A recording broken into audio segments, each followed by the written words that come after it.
ঝালকাঠিতে ইলিশ রক্ষা অভিযানে সুগন্ধা ও বিষখালী নদীতে ৬,০০০ মিটার জাল ও ৭ কেজি ইলিশ জব্দ করা হয়েছে।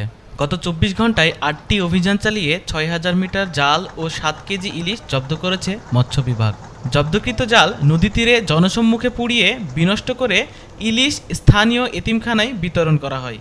রাত থেকে সকাল পর্যন্ত মৎস্য বিভাগ প্রশাসন নৌপুলিশের সহযোগিতায় অভিযান পরিচালনা করেছে। এ সময় ৩ জেলেকে ১ মাস করে বিনাশ্রম কারাদণ্ড দিয়েছে ভ্রাম্যমাণ আদালত।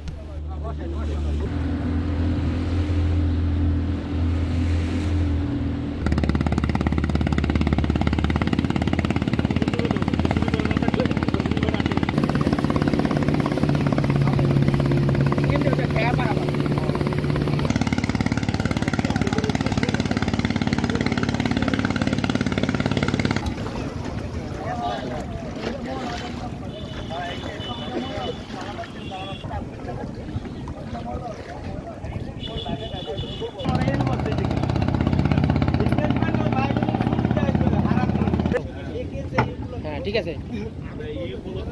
হ্যাঁ অভিযান উপলক্ষে একবার